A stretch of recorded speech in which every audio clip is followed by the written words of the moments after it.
Fresh off the victory in putt-putt golf, or whatever it's called, putt party over in Discord. Fresh Showtime. off the victory in Paul Strickland putt-putt Jr. golf, We've or got whatever that it's feedback called, putt again. party Hang on, over in stand by. Discord. Showtime. Fresh off the victory.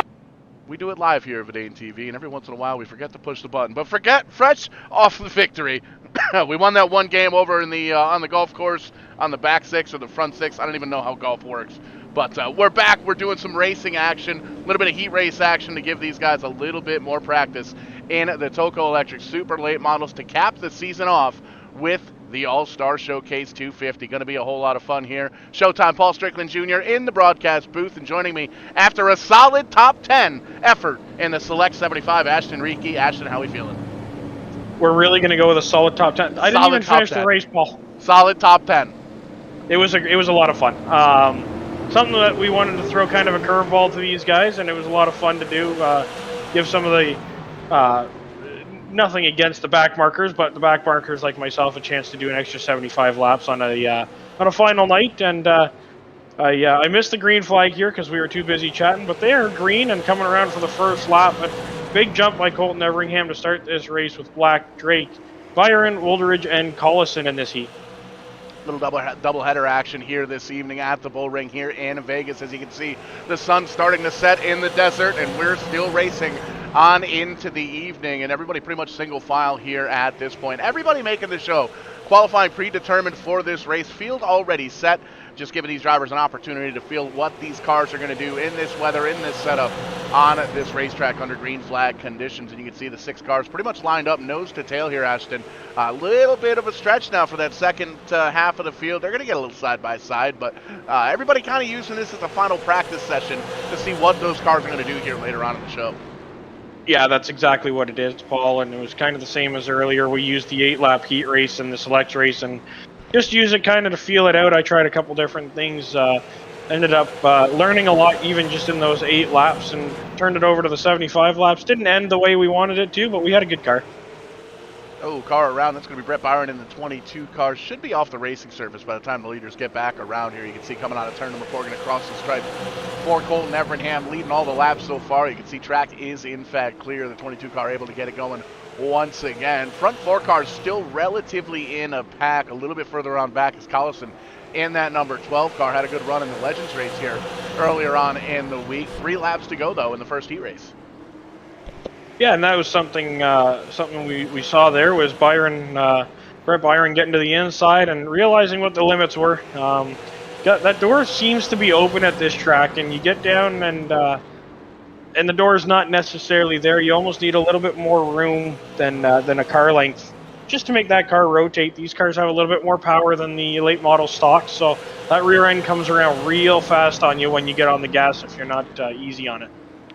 White flag, a white rag, a half a lap to go here for Colton Everingham. Going to get himself a heat race victory here heading into the final show of the season. Crossing the start-finish line in the first position. Dylan Black going to be in second. Rational Richard Drake in third. Tant Woolridge, Justin Collison, and Brett Byron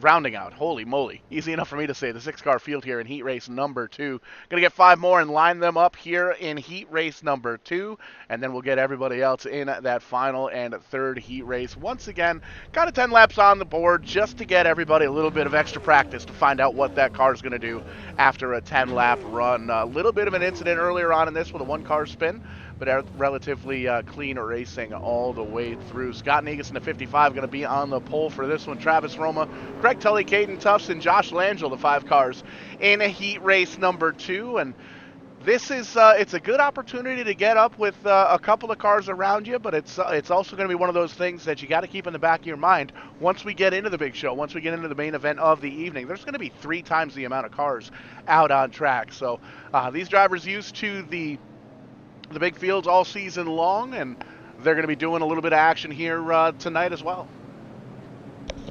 Yeah, and that's exactly it, Paul. It's a chance to get the feel of the outside. You might be able to make the outside work for a few laps. They're all learning these, using these. We're both having trouble with English. I don't understand the issue here, but they're all using these heats as essentially as an extra practice or a learning 10 laps. It is a full moon, I did notice a few moments ago, so that might be part of it. My brain's going about 900 miles an hour, and my mouth can only go about 400. So we'll figure it out. Green flag flies. 10 laps on the board. Negus pulls away. Negus has a big Whoa. wiggle in that 55 car. Hiya, Zeus Marimba. That's going to open up the door for Roma and Tully and Tulps and Langell, and the 55 still struggling with that car. Gets it saved, holds on to it, but man, oh man, first to last in about a half a lap. Yeah, I think he forgot. He hit the nitrous button on the start, and he forgot to turn the nitrous off when he got to the corner. Definitely, for sure. You can see in the background there, that sun getting lower and lower in the sky. That's going to cool the racetrack here just a little bit more. And if you can take a quick peek here, right there, patio lanterns in the background. It should be the theme song for next year. It may have to be. We might even have to take a shot at it in slow motion when we get into the corner. Right in here somewhere. You'll be able to see it. As soon as we come on up, there's a bunch of trucks and stuff partying up top. Bam! Patio lanterns in the background. Let's go. Right there. There we go. Still racing here in the second heat race. 6 laps to go. And you can see the front three have really closed that gap up. Roma, Tully, and Langell pulling away with it.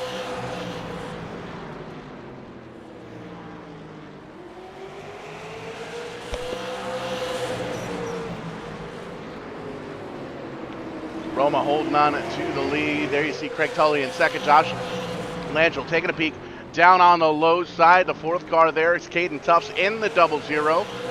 Tim wanted to make sure that everybody knew that Caden lost the last round of golf. Not that the game froze or anything and everybody lost, but Caden lost that round. So 3 laps to go here in heat race number 2.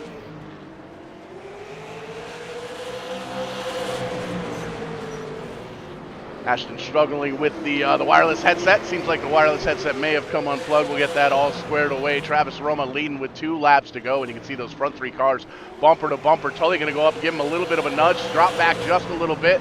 Backs into the bumper of Langell. Langell going to close the gap. A little bit of an accordion effect here as they come out of 3 and 4 to the white flag. Roma going to take it as he's got 1 lap left to go. Tully knows that he can get up to the back bumper. Doesn't quite have enough to get up alongside that number 38 car. Checkered flag flying. Look at how bright cherry red those brake rotors are after 10 laps of green flag racing. That's going to be something to keep an eye on here in the big 250 here coming up tonight. Roma going to take it. Tully in second. Langell, Negus, and Tufts top 5.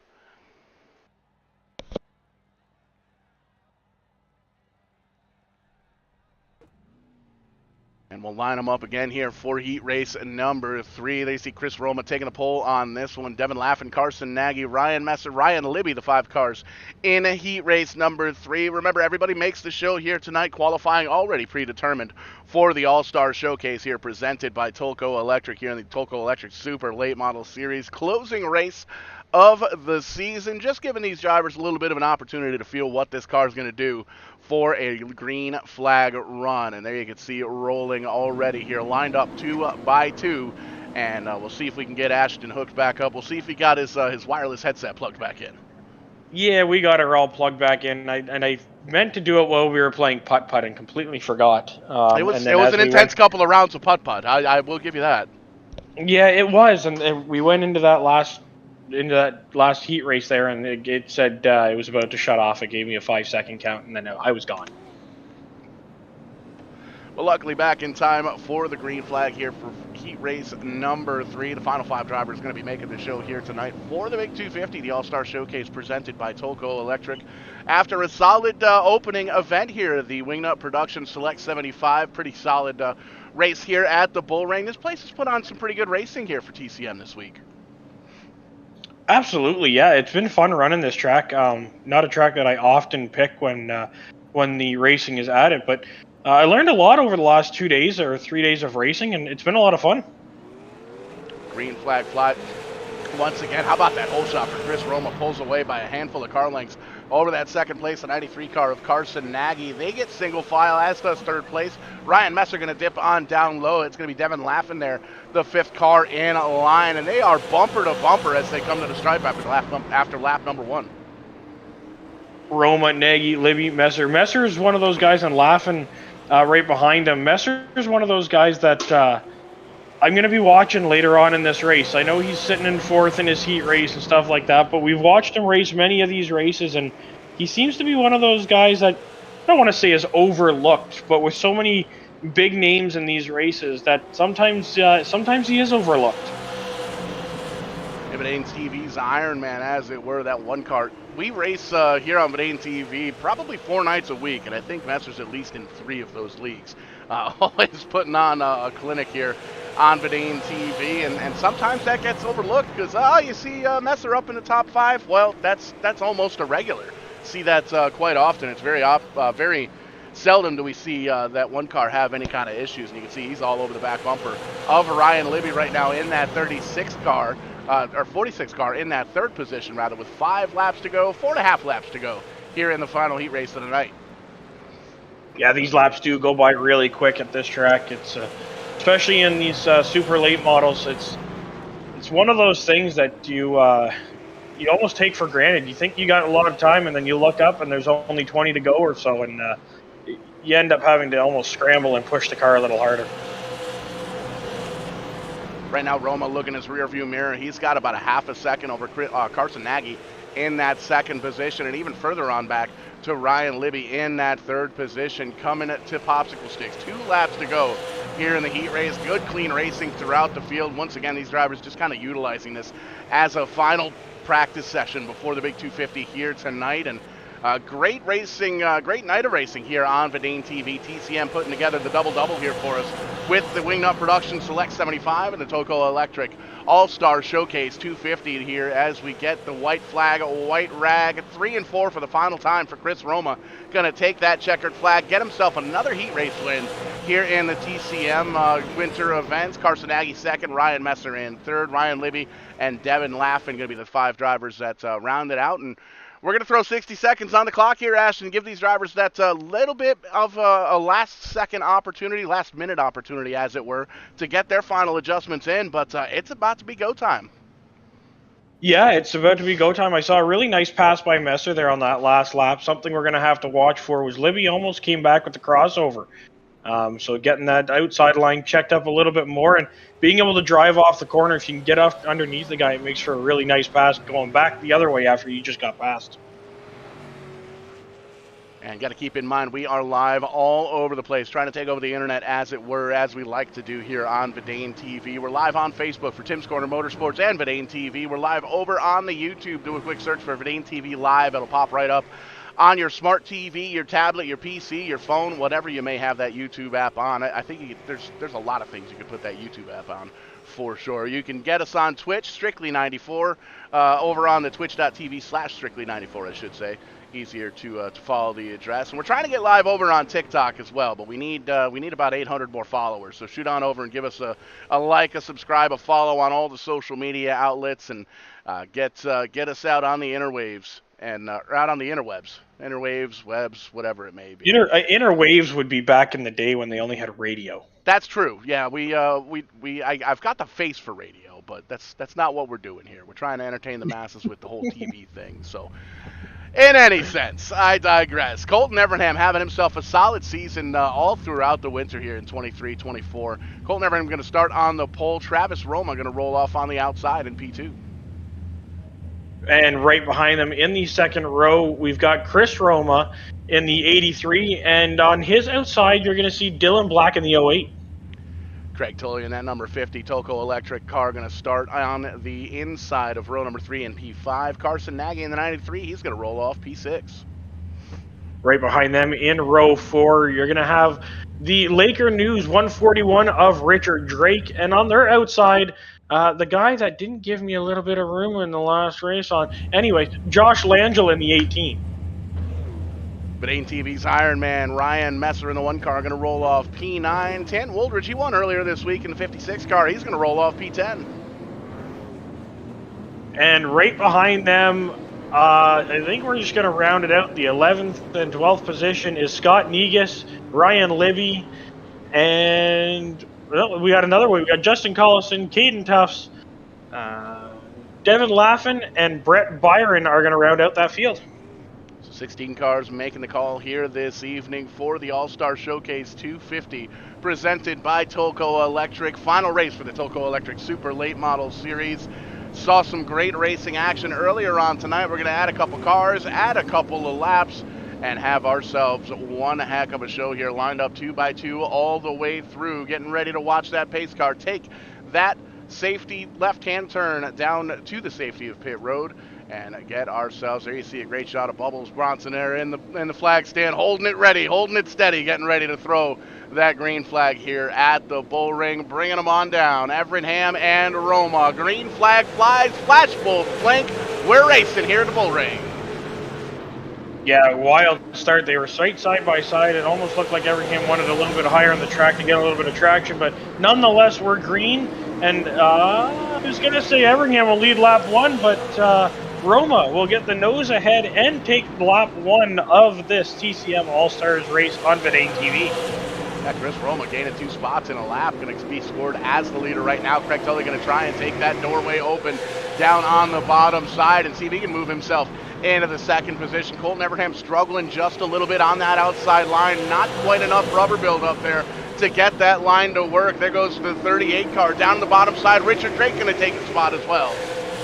Great job by Richard Drake. Following him is Messer. They're both right there, bumper to bumper, underneath Everingham, who's caught on the outside.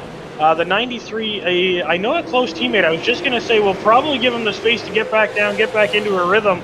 Both of those guys from the Ontario area, so I had a feeling they were going to work together, and that's exactly what they did, giving Everingham a chance to get back in it, saving himself from dropping out of the top 10. There you see Nagy in the 93 car holding on to the 7th spot. Caden Tuff's already up 6 spots from when he qualified here in 6 laps. That 00 running in the 8th spot. Ryan Libby currently in 9th. Dylan Black in 10th. Lieutenant Woolridge right on the outside there in the 56. Looking in, little side-by-side action now for that 4th position. Ryan Messer down on the bottom side. Rational Richard Drake in the 141 Laker News Ride was up on the high side. He's going to tuck into the tire tracks now of that 1 car, Ryan Messer, and see if he can maybe get I don't want to say learn a thing or two, but see how Ryan Messer's able to get that car around, because Messer in that 1 car already up 5 spots. Yeah, Messer's on a mission, and it's early. You see a lot of give and take. You saw Nagy letting Everingham in. You see Richard Drake kind of pulling to the top side and letting Messer by as we go on board with Messer. The white gloves we always talk about, seeing him saw it at the wheel. Saw a little bit of right going into the corner, so a lot of rear brake onto these cars, just onto the brake, a little bit of a right just to try and get the car settled down, and a lot of power in these cars off the corner. Really cool to see this onboard shot with Ryan Messer. You can see a little conveyor belt action going on right now. Nagy taking a peek down low on Libby in the 46 car. Nothing quite there. A little side-by-side action between Black and Woolridge. That actually looks like might be Negus up in that 55 car. Stuck in the high side. Indeed it is. There you see him as the 18 goes on underneath. Josh Langell lost a bunch of spots here from the start of the race, trying to claw his way back up. You can see on the bottom side, trying to get around Negus in that 55 car. Going to bring the 22 of Byron there with him as well, and we made mention of it earlier on in some of the heat races. You can already see these brake rotors are bright cherry red, so that's going to be something to keep an eye on here as we get into the evening.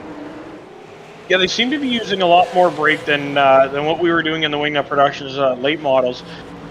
It's almost, again, a lot more power, so they're going to have to woe these cars up a lot quicker than we were earlier. And I think that's what you're getting at. It's going to be a long night on those brake rotors, brake pads, trying to keep them cool, along with trying to keep pace with these leaders that are starting to pull away. There's almost starting to get two packs in this race, already 15 laps in. Yeah, there you can see the front 4 cars pulling away. Roma, Tully, Roma, and Messer. Richard Drake kind of in a field by himself there a little bit. Has some breathing room in behind and in front of him as well. The Colton Everingham machine making a rebound there in 6th. Holding on to it, and you can see he's kind of leading that second pack as caution flag comes out for... Oh, that was right on the front stretch. That was the front... I believe it was Roma. The second Roma in line was in the wall when we come out of that corner there. I'm not 100% sure what happened, though. And you can see driving back up through the field to the front. So gonna try and get his spot back. Let's take a peek at it here on the U-House Racing Designs Instant Replay, because we can do that here on live TV. And we're gonna have to take a look at it from the old drone cam, because I think there's quite a bit going on in this story. We'll back it up. Looks like he gets a little bit of a shot from Messer in the one car, but we'll take a look at it here as we watch rewinding here. There you see Tully checks up just a little bit. Everything's still A-OK. Roma able to get on the gas just fine. Messer gets down on the bottom side of the track. Just kind of gets in there a little bit too hot. Roma does a great job. Almost gets it saved. Oh, my goodness. Richard Drake comes in and definitely made a little bit of a contact there, it looks like. Because you can see it looks like there's a bit of damage on the 38 car. But, man, oh, man, that could have been a whole lot worse. It could have been. And I want to make mention that Messer is a driver with a lot of respect. He stopped on the front stretch after he made contact there, which isn't necessarily the best thing to do. But he knew there was a mistake made. He knew he made the contact. He stopped, and Drake really had nowhere to go. Look at, oh, you know what I think saved him there? I think what saved him is that he was so tight to the wall. Although looking at that steering wheel going into the corner, there could be some rear end damage there that's going to make him take a look at possibly pitting.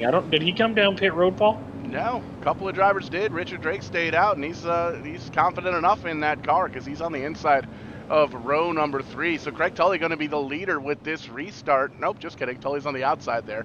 Chris Roma on the inside. Ryan Messer, Travis Roma going to rebound or get that spot back, it looks like. And the lights come back on the pace car. So a little bit. Yeah, I think we've got a little bit of confusion there. Obviously the officials working hard to try and get back in the replays, trying to figure out who's supposed to be where. There's still cars on pit road, so good job on them to throw that extra lap, caution lap in there, just to make sure that everybody can get back into this race and be competitive. That there was 3 cars, all from Ontario. I wonder if they're on the same pit strategy. Everingham, Nagy, and Collison all run very similar cars in Ontario. Actually, it's just Everingham who's moving up into a late model this year. Moving on to the second restart of the night, Roma gets the whole shot, slides on up in front of Tully. That RBR machine pulling away by a Carling. There you see Tully closing that gap right back up, and we're right back where we left off with those front 3 drivers, nose to tail. Messer and Tufts side by side. Tufts down in the bottom in the 00, the 1 car up on the high side. Messer trying to make it work. Oh, not quite clear. He sees that close back up, shoots back up on the high side, and Richard Drake going to take the opportunity to try and move up a spot. Paul, that right there was one of the scariest moments I've seen. I know exactly what he was trying to do. We talked about it in the warm-ups there. He was trying to go for the crossover. He was trying to get in behind Tufts, and I think Tufts slowed down a little more than he expected. And he was essentially already committed to turning down, and great job on not getting into the back of Tufts and saving it, not spinning himself out at the same time. Richard Drake going to sneak his way under there and take Woolridge along with him. And Libby's a little bit further back, but he keeps closing the door in the center of the corner, so this could be a bad situation here for Messer, getting caught on the outside. And you can see there is a freight train of cars in behind, has an opportunity to slide on up and down on the bottom side, and does so. And that's going to pretty much complete the conveyor belt here around the bull ring, as these drivers know they've got a long way to go, 250 laps the distance here this evening. So they don't want to lose any time, but they don't want to abuse the equipment. They want to try and take care of what they've got, because they know there's 16 cars that made the call here for this All-Star Showcase, and they want to come home with the victory and the good points tonight. Absolutely, and I mean, all the points are kind of off the table. I know there's still some figuring out to do for the championship, but they're all here trying to win this race. It means something to win a TCM All-Star race. It means something just to be invited to it. It's an invite race, and you had to have been participating quite a bit all year long in the top 10, and then just in general, guys that are just invited from the past year. So it's really special to be invited to something like this, and it's cool to see the level of talent out on the track all at once. Yeah, 100%. It's even exciting, like you said, to make one of these races. I was able to to race back and smash potatoes, and I think with the points that I got that night, I'm currently scored like 148th in points this season, which is exciting because that's better than last year where I didn't point at all. So making progress with the production trailer here at VidaneTV.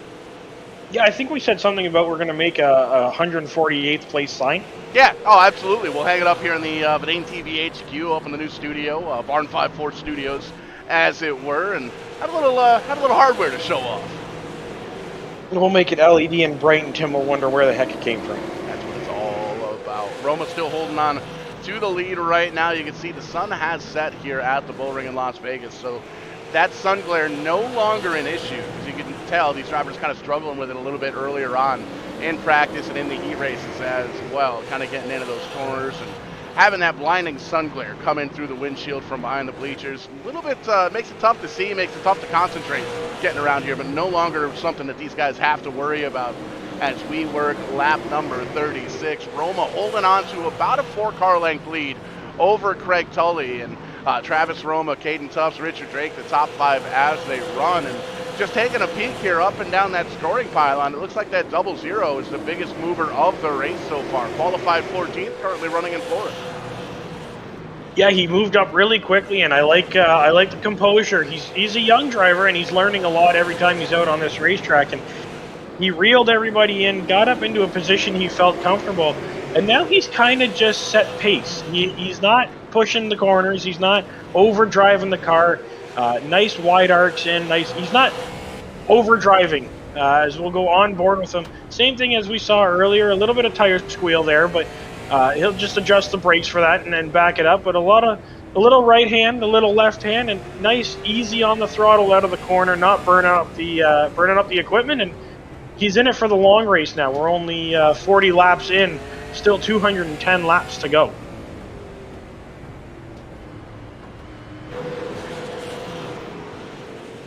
There you see the gap for the front 2 drivers. They're starting to pull away, and you can see a couple of different clicks kind of getting put up through here. The front 2 pulling away by about a second or so. That's Chris Roma in the 83 car, the current leader, Craig Tully in the Tulco Electric number 50 ride running in second. Back here, Travis Roma, Caden Tufts holding on to 3rd and 4th, and that 3rd pack kind of caught back up to that 2nd pack. Richard Drake, Tanton Woldridge kind of making a fatal 4-way up here for that 2nd through 6th spot.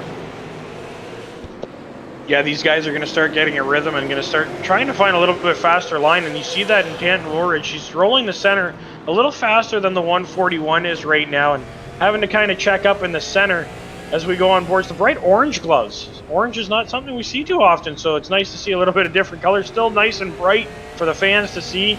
And be able to see him saw on the wheel. But you see him roll the center. He's got to kind of tap the brake, get the car to rotate, and get off the corner. Again, doing really well, nice and smooth.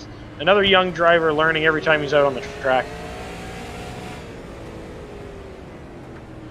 Making it look easy here for us in the production trailer, and you can see still some conveyor belt action. These guys know they got a long way to go, and well, they got a long time to get there as well. So urgency not quite on the front burner right now, as these guys trying to see what these cars are going to do in a long run. They've got to come down pit road at least a couple of times, once or twice maybe for fuel, a couple of tires down there on pit road here as well. Then you can see Woldridge holding on to the 6th spot. A little further back, Ryan Libby. He's moved up the board just a little bit, but kind of stagnant right now in that 7th position. There you see Ryan Metzler in the 1 car. Was up towards the front earlier on. He's rocking the 8th position right now, and he's got a little bit of distance in between him and Dylan Black. Dylan Black holding on to the 9th position. Scott Negus right now rounding out the top 10 as they run. Yeah, everybody's kind of settled into a position now and knocking the laps down. They're knocking these down and just trying to get into the window of, like you said, of tires and possibly fuel, and from there they're going to have to start playing the strategy game. Nice green flag, long runs. Certainly makes it interesting if you're going to have to start looking at green flag pit stops eventually. We're going to try something. We don't have any graphics for it, but we're going to try something new here at VidaneTV. We haven't done it in a long time in any sense, but we're going to take an opportunity to listen to what these things sound like. We're going to do, I don't think we can call it crank it up. We're going to call it a turn it up.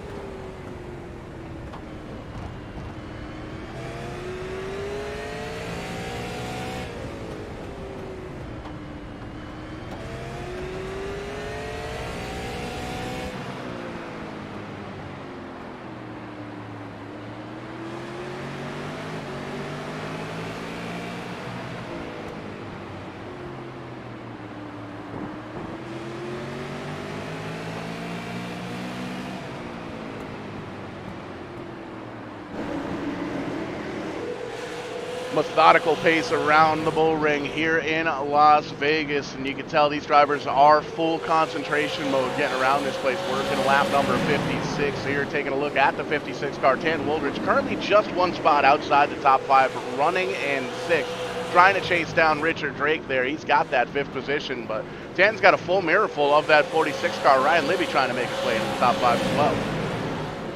Yeah, and right in front of them is the 141. Also looking down below of the 00, who I think, like we said earlier, he used a lot of his gear getting through the field, as the 46 is also going to make a look down below Woolridge, who slides way up, kind of missed the corner, and had to collect himself, and that allowed Messer to get underneath him and get by him also. So 2 drivers that made their way up through the field pretty quickly, starting to kind of fall back. I think the tires are starting to play an issue. And that's going to play into the strategy throughout this one. 250 laps is a long time. That is the one of the longest races that we've got on the schedule here for VidaneTV, as well as these drivers in the Tim's Corner Motorsports Winter Series. So you got to wonder when these drivers are going to start thinking about, hey, maybe I start giving up too much lap times. Maybe I come down pit road under green and get some tires. It does take a long time, though, for these late model teams to swap these tires out. We saw that. We've seen that in the past couple of weeks here. We seem to be the home of the late model stocks and the super late models here at VidaneTV. Lots of short track racing going on, and that's one of the things that play a factor into a lot of these short track races, Ashley. Is a lot of times when you come down pit road under caution, you try and change 4 tires, and it just takes too dang long. You end up losing a lap. So that's something these drivers have to kind of work into their strategy. They have to come down, maybe get 2 tires on 1 lap, and grab the next 2 tires on the other side or the next lap by. But when you've got a league like Tim's Corner Motorsports here, where we've got those quick cautions, you might not even have time to change 4 tires under caution. Yeah, no, that's one of those ones that you're going to change the right sides first, and you're going to hope that there's maybe another quick caution so you can get the left sides on, if those left sides are making a big difference. As I say, caution, it's the curse of the announcer. Second caution is out on the racetrack. Yeah, that was somebody saying, yeah, we could go for a caution. Can we get some tires? No, I'm just kidding. That's not how we do it here on VidaneTV. It looks like Colton Evernham, though, off the pace, which is something we don't really see too often here on VidaneTV. And it's tough to tell. I was going to say, it looked like a little bit of contact from the 22, but the 8 was also off the pace. So could be a little mix of both. Could be a... yeah, right there. Colton's sideways there, but I think he saves it. So the 22 gets into him. They save it, and it might have just. Nah, Colton's still off the pace there. So, not really sure where the yellow actually comes out, but it could have simply just been some misfortune for the 48 as he gets below the 8 there. Seems to be making a solid run. So, yeah, the yellow's out at that point. In any sense, pit road's a busy place. Everybody came down. Easy to... Everybody but Collison. The 12 of Collison has stayed out. Yeah, and okay, so Collison got the wave by that time, I believe. He was on pit road under the last yellow, so you are correct. If he went with the 4 tires, like you were just saying, Paul, he could have gone down a lap and maybe have just got the wave around. Yeah, we'll have to check and see where he ends up coming out on that one. Man, oh man, you can see a couple of 2-tire stops towards the back of the pack there. 46 car looks like he might not even be in his pit stall. He gets pulled away there. So Josh Lang's going to be the first driver off of pit road. Collison's going to come down pit road.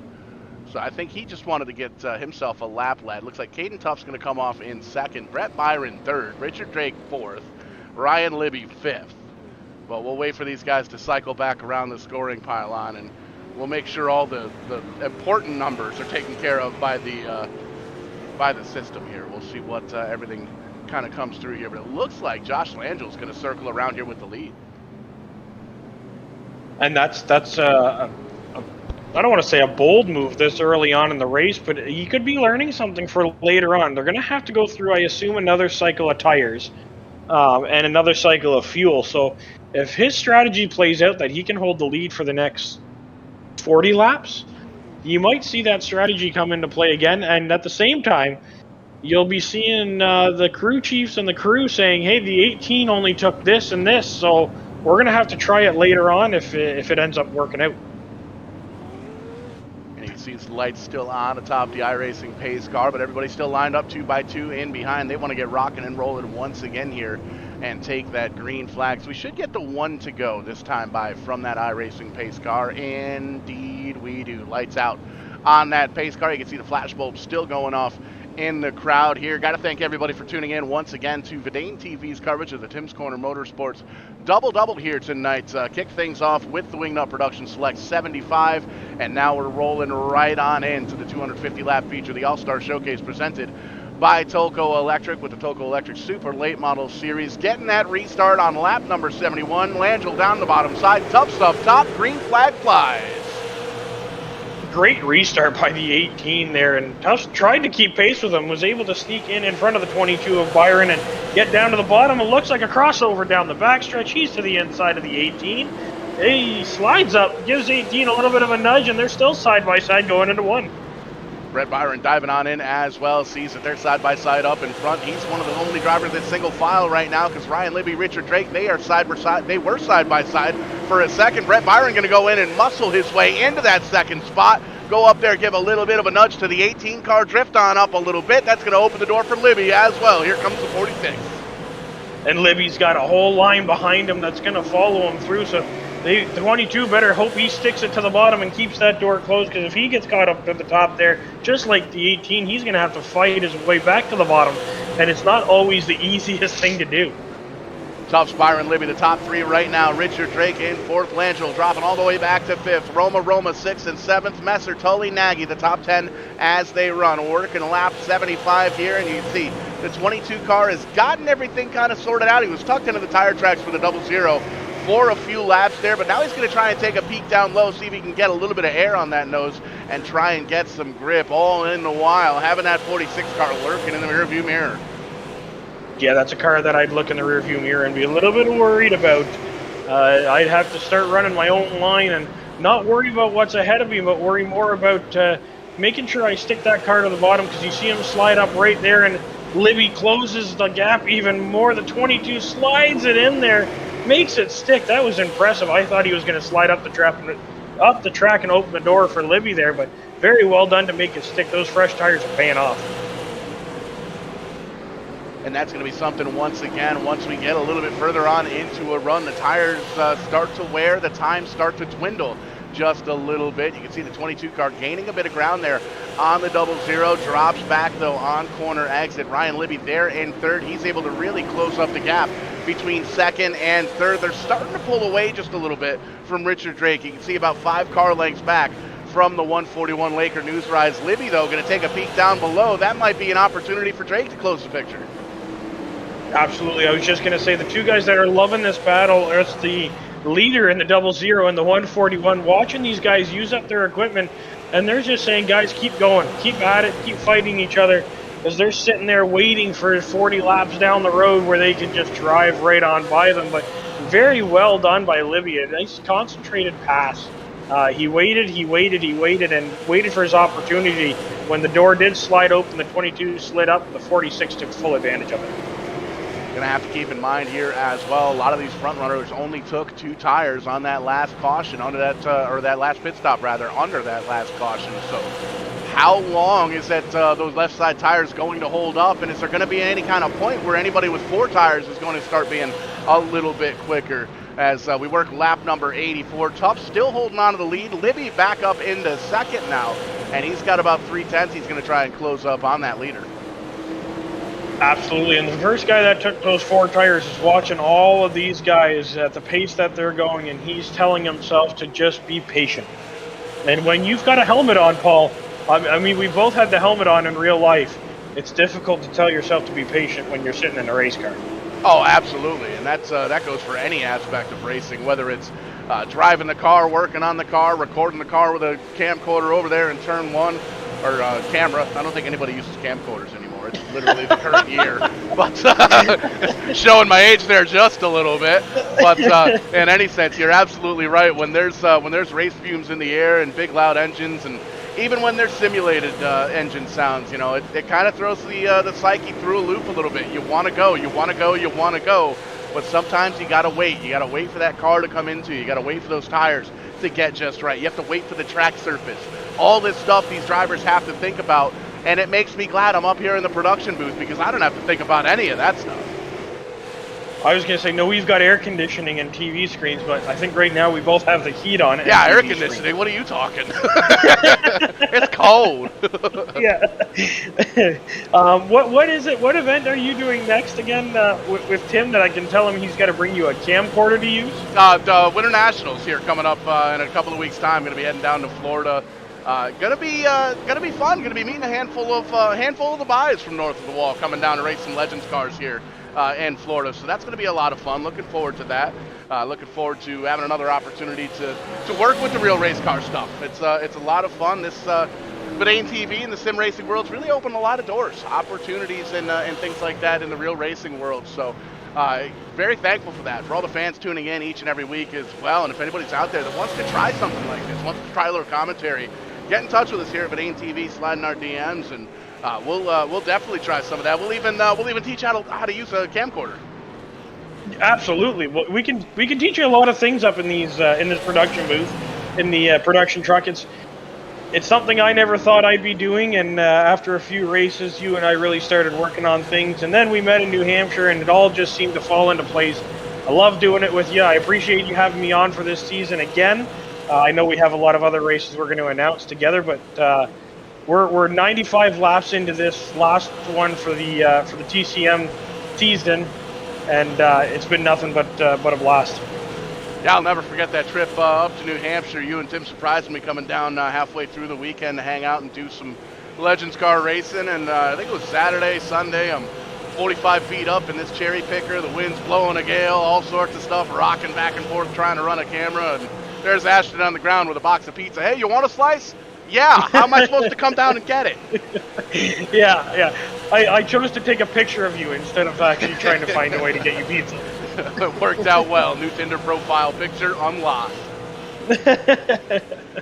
Nonetheless, that was a great weekend. We had a lot of fun. You found out what a patio lantern was, and we had a lot of fun over that weekend. Yeah, it's been a long time since I've laughed that hard. Always good to hang out with friends, and it's always cool to kind of cross that gap between the sim racing and the real racing world, because the community's intertwined in a big way. And that's kind of what we're all about here at VidaneTV. And you can see these front two have got it figured out here at the bull ring. Caden Tuff's holding on to the lead with those two tires. Ryan Libby right in behind him. Doesn't look like he's on the attack right now. Just kind of cruising, setting in his tire tracks. About a car length or two back. Just as I say that, close the gap just a little bit. Back in third, though. Very impressive run so far for that 22 car. Brett Byron holding on to third. Yeah, absolutely. You see him in the center of the corner. I think he's struggling with a little bit of a tight handling race car. The 141 really catches him in the center of 3 and 4, which is kind of checking them up as he pulls away as I say that. But just as we cut to him there, it's almost like he had to jab on the brake to get that back end to kind of kick out a little bit and get it to rotate, which is very common in these cars late in the run or in a long run when everything's hot. You kind of have to make adjustments, and you got to make them on the fly. So for a young driver, he's doing a very good job up there in third. And that's especially with Richard Drake, Ryan Messer right in behind here as well. These guys took 4 tires, so I think we're long enough into this green flag run where that little bit of an advantage I think that the 4 tires may have had might have evened itself out here at this point. But I think if we do keep going here under green flag conditions, that might start to be detrimental to these guys that took the 2 tires, as they've had the same left-hand side tires on for about 105 laps now. Yeah, I mean, I think you would agree with me, Paul, that there comes a time where the 4 fresh tires to fire off is great, and then, like you said, everything evens out, and then you get to that point where those 2 tires are worse than the 4 tires that have been put on. So I think you nailed it on the head when you said that we're at the point now that the tires are all kind of even. Now the guys with the 4 tires are just waiting for those 2 left sides to really wear themselves out and give these guys a handful. And we still got ourselves a couple of pit stops throughout the night here tonight. 107 laps down, 250 on the docket here tonight. Ryan Libby taking a peek down low, not just seeing what's there on the 00 car. Tucks back into the tire tracks right now, this time a little bit higher line. So you can see right now Libby doing his homework. He's trying to find where he's quicker, where he's slower than the leader. Yeah, he's arcing it in there a little bit, trying to get the drive off the bottom. You see he comes off the bottom a little bit lower, and that's simply just trying to find that drive off. You're absolutely correct. He's doing the homework. We're only 100 and we'll say 10 laps in as they come to 110 mark. He's just trying to figure out where the best place is to pass. This track isn't easy to pass on, so you really got to work the guy, and you got to hope he makes some mistakes. So showing that nose could also be a psychological game on the 00 up front. Yeah, just letting him know that he's there. It's still a little bit too early to get up there and start trying to rattle anybody's cage or rub any kind of bumpers or anything like that. So sometimes you just got to kind of peek into the driver's peripherals, or let them know that you're still right in behind. You're still this far away, you know, and when the time comes, you might get another reminder, and it might be a little bit more physical this time. Yeah, we haven't used our 3-tap rule much this season. We haven't had to, but that's something we might see at a track like this where there's not really much of a high line. It's kind of the bottom lines where you want to be and where you can make that pass. Here's another shot of the second group, still being led by the 22 car of Byron Richard Drake there in the 141 car. Running in the 4th position, Ryan Messer still holding on to 5th. They see a little bit of a check up there from the 22. Good accordion effect. Everybody gets woed up in time, and they're going to hold on to it a little bit further on back. Here's Tully leading the 3rd pack. Well, there's a little bit of a gap between he and Langell. 3rd pack on back. Oh, a couple of cars, couple of quick cars down below the apron. Going to get it sorted out, but that's still going to bring out caution flag number 3. Yeah, I didn't hear any hard wall impacts, so I think everybody was okay. I think it was just kind of a sideways deal, and good job by the officials throwing it quickly to make sure nobody else is collected. But yeah, just running out of real estate on the 38 and the 48, and kind of collected the 56 as we go back and watch the U-House Racing Designs replay. Yeah, another incident that could have been a whole lot worse, but they get it all sorted out. There's the initial contact between Roma and Evernham. Tant Woldridge gets just barely by down on the bottom side. Evernham gets it straightened out, and at this point the caution flag was already out, but definitely a good call there. And what this does is it gives everybody an opportunity to come back down pit road, and the 46 car of Libby's gonna stay out. How about that? What a last-minute decision. That shocked me, Paul. I didn't mean to try and interrupt you there, but when he made that hard shot to the right, I didn't expect anybody to stay out with the conditions they're in. But again, they're still learning. So this could be an opportunity for Libby to really see what older tires might do. I assume he only took 2 on the last pit stop. With how far up in the pack he was, but it's that's interesting. First off of pit road, it looks like it's going to be the 00 again. Just from a distance here from up in the booth, it's that end of pit road's kind of far away from where we are up in the booth. But and I didn't bring my binoculars, but it looked like it was going to be the 00 off pit road first. Yeah, there's a lot of different strategies. Good luck keeping up with it, because I'm lost. There's a handful of drivers that stayed out. We know Libby, Nagy, Evernham, and Negus all stayed out. That's the top 4 cars. The next 4 or 5 cars only took 2 tires, and that's going to be Tufts, Drake, Byron, Tully, and I believe Justin Collison left with a 2-tire stop. And then everybody 10th on back, Ryan Messer, Travis Roma, Tant Woldridge, Dylan Black, Devin Laffin, and Chris Roma, they all took 4 tires. This is going to be wild. Yeah, this is, and it's. I want to say that it's gonna. I still say that it's a little too early that they can go the rest of the way. We've had a long green flag runs, 2 of them. So I don't know if they're thinking that they can go all the way on fuel. We're about to find out, though. We're coming to green 120 laps into this. I was going to say, there's one way to find out, and you can tune in live at VidaneTV, and we'll find out, because we're approaching that halfway marker in just 5 laps. Green flag flies. Libby down in the bottom gets the whole shot, clears the 93 car on Nagy. Those front 2 cars, they're going to pull away a little bit. Colton Evernham back here side by side with Negus. Tufts in the 00. He's got a quick piece in that double aught car. He's trying to get up towards the front before these tires even out. That taking Tufts machine is on a move. Yeah, it is, and he was able to. Oh, I almost interrupted myself with a 3 wide there. Negus is struggling up on the top side, something we don't see too often. Usually, Negus is one of those guys that seems to be able to run any line, but that just goes to show there's one sideways in 3 and 4. He saves it. They're going to go down the backstretch. Paul, it's a mess. I'm sending it to you as there's another one sideways. Brett Byron had a great run going earlier on. Unfortunately, sideways up in the madness. Caution flag flies once again. Pandemonium here at the Bull Ring. Caution flag flies. We'll get it sorted out. Get them re-racked, get them restacked, and I think, Ashton, this is going to be a good opportunity for all those guys that took 2 tires to come back down and get the other 2. Yeah, it's tough to say because they were kind of holding their own. They weren't getting run over, so I mean, it might be a situation where they stay out. We'll find out together. Here's some contact with Roman the 22. Gets it saved, a little bit of a bump. Sort it all out. Everything good there. The 22 gets into the next set of corners, though. Little too hot to trot. Loses the back end of the race car and zips on around in front of the racing group. Gets down into the rubbles. Look at all the rubber debris off of these tires on the high side of the track and down on the apron. You gotta wonder if that's going to affect the handling of these cars. I was just going to bring that up, Paul. I think what happened there is when they made a little bit of contact, they both slid up, and he may have got into the marbles and didn't give that car an opportunity to clean those off. He went into the next corner, and it just come around on him. So you see Nagy and Negus on pit road. Like I said earlier, Negus struggling a little bit. You also see Messer down there on pit road. Looking to maybe get the other sets of tires, maybe just top up on the fuel.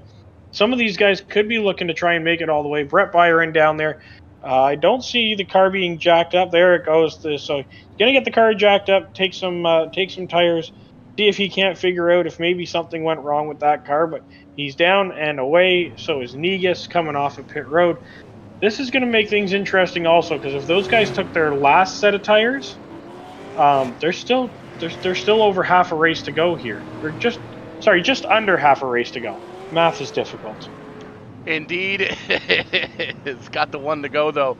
This time by lights out on the iRacing pace car. Libby down on the bottom side. Tufts on the top. Evernham back in third. Drake and Black in the top 5. How about Dylan Black? He was back in 16th or 15th a few laps ago. Up in the top 5. He's got some fans out in the Facebook chat. Let us know where you're watching from, who you're rooting for. Here with the green flag on lap 128.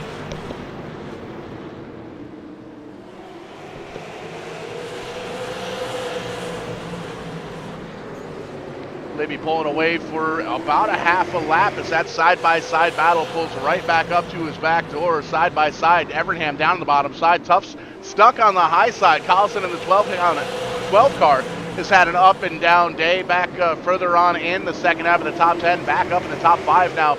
This time by a bit of a bobble there for Tufts on the high side. The 12 taking a peek down low. It would have put it 3 wide, but not quite there. He's thinking about it. He's going to try and send it. No, not quite. Collison has a quick piece with that 12 car. He does have a quick piece, and he was, I believe we figured out he was a lap down earlier on in this race. So a great recovery by that 12 car. He's going to get himself stuck up on the top side there and fall back a little bit, but if he's still lots of racing to go, so he's just got to get himself back into a rhythm. But he certainly does have a quick car. We saw it there coming off the corners. Was almost able to make it 3 wide a few times. Now the 5th caution is out. Scott Negus looks like he's having a rough night. Having a rough go of it there in the 55 car, off the pace, a little bit of wall contact, and as we rewind the tapes here, it looks like once again one of those deals where it could have been a whole lot worse than it was as they get it all sorted out here. A little bit of contact. We'll take a look here at the U-House Racing Designs instant replay. There you see the 55 down on the bottom side. Gets a little check up there. Contact maybe. Oh, there's a little 3 wide action. They get it all sorted out. The 18 Alangelo gets up there. Negus checked up. And then he get a little bit of a bump from the 22 car. And again, could have been a whole lot worse than it was as they get it sorted out. And it looks like Tim's here. Austin, can you do me a favor? I can try. Can you look outside the window and see if it's snowing? Yep, I will be right back. Okay. While he does that, folks, some of the drivers at the back of the field have been told to pick the plow up because it's not snowing. Hopefully we can get some green flag laps in here.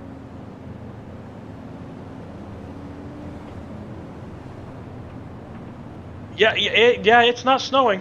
No, it's not snowing out there. Anyway, he told all the drivers in the back to pick the plows up because it's not snowing, so 10-4.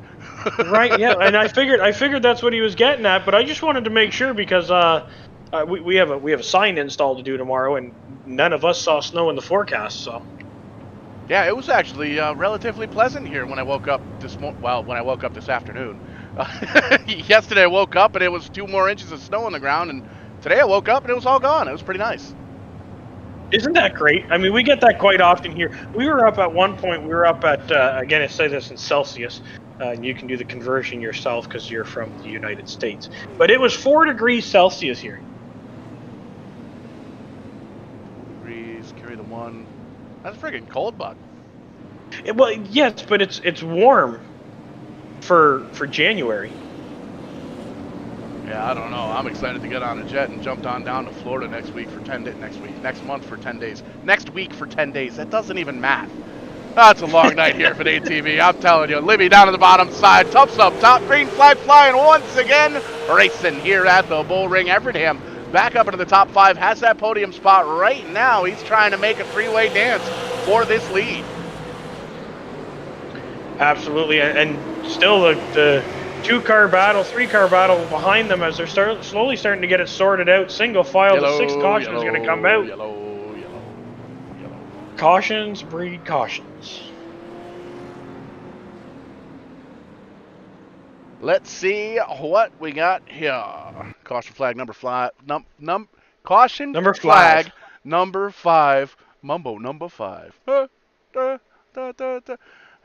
Caution once again. Looks like Negus had himself a little bit of an ill-handling 55 car, but we'll back it up and we'll show it to you here from the VidaneTV. We'll do the chopper this time. Focusing on that 55 car, he and the 22 of Byron have been kind of back and forth all evening long. Gets in just a little too hot to trot up in that high line. You can see the car start to slip there, loses the back end of the race car. Big hit for Messer in the 1. That is not going to be good for that 1 car. Messer going to be one of the cars to come down pit road. Richard Drake going to join him there in the 141. Looks like Negus going to come down and try and get some repairs done as well.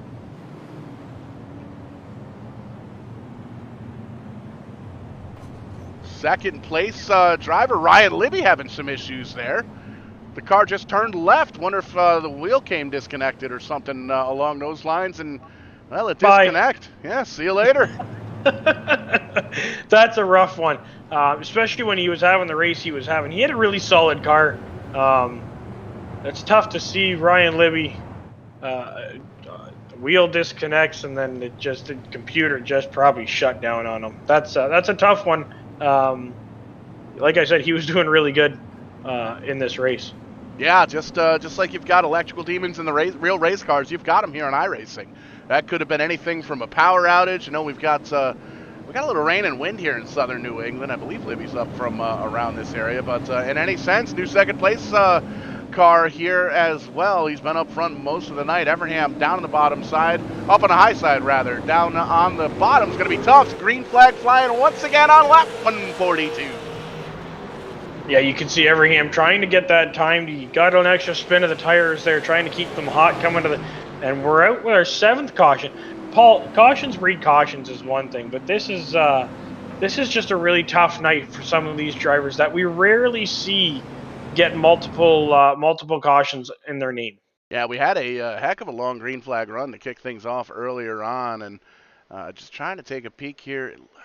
Don't see anybody pointed in the wrong direction. But that's not to say that it definitely didn't happen. It looks like the 1 car was off the pace. Nope, he's rejoining the field here. So I'm just looking through the tapes. I don't see the caution. Yeah, it looks like the 18 might try and push it 3 wide there on the bottom. It could have just been a caution that was brought back.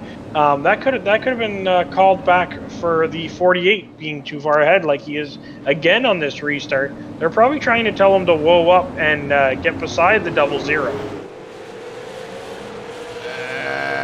I don't know if we're going to like that restart, but we'll see how it holds up. Tuff's going to take that whole shot. The 48 going to tuck into the tire tracks for the time being. They're able to pull away by just a little bit. It's a gaggle for 3rd on back. Greg Tully holding on to that podium spot for right now. Justin Collison there in the 12 car. We may mention he was a lap down earlier on in the show, and here in the second half, really putting on the afterburners in that 4th position. Chris Roma rounding out the top 5. How about that side-by-side battle behind him? Yeah, and it's just it's a gaggle of cars that are sorting themselves out. You hear them starting to bump the fence a little bit. They're trying to use all the racetrack possible out there, getting it right up to the wall and diving it back in. You see them off the throttle, onto the brake, through the corners. These guys are going to start getting back into a rhythm. Hopefully the cautions have been eliminated at this point here, and still some side-by-side action with Collison and the 50 of Tully. Again, Tully getting caught up on the top side there. The 83, a known friend. I thought he was maybe going to let him in, but that's not going to happen this time. It's getting late in the race. It's time to make your moves. It's time to start setting yourself up for those last 100 laps. Tracy Nagy going to open that door down on the bottom side here as well. Craig Tully sliding backwards in a big kind of way. Nagy going to try and move forward on the 83 car. Dan Woolridge, he's going to go through that open door down to the bottom side there as well. Brett Byron trying to break his way back into the top 5 of, or the top half of the top 10. Everingham now up on the high side there as well. Justin Collison has moved himself into the 2nd position. That 12 car, I'm very impressed with the drive out of that 12 car here this evening. I agree, Paul. He was one that we weren't really making mention of in the first 125 laps, but ever since he got himself back on the lead lap, he's made himself known after a couple pit stops, and strategy seems to be playing out. We got one off the pace to the top side there. Looks like he was just up and out of the groove. Back down to the bottom side is Dylan Black, and he'll tail the back of the field there and get himself back into a rhythm. But Collison has done a really good job of getting himself in position to be a contender at the end of this race. Caden Tufts has pulled away a little bit, but Collison still has him in his vision out of the front windshield of this car. Really smooth on the wheel.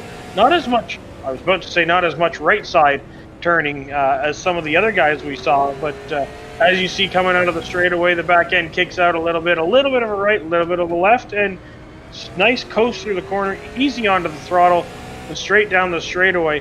He is making some gains. You see a little bit of green numbers there. Collison just a little bit quicker, trying to catch Tufts, but Tufts could also just be running a smooth rhythm right now, just maintaining that gap.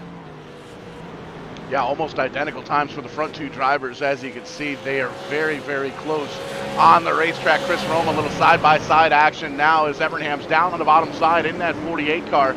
The 83 tucked down on, or up on the high side rather, all the way up to the wall. The 93 and Nagy has a front row seat of this. Kent Woolridge is there as well. Craig Tully, he's brought that whole pack up with him to match up with this second pack of cars. Everybody trying to get into the top half of the top 10.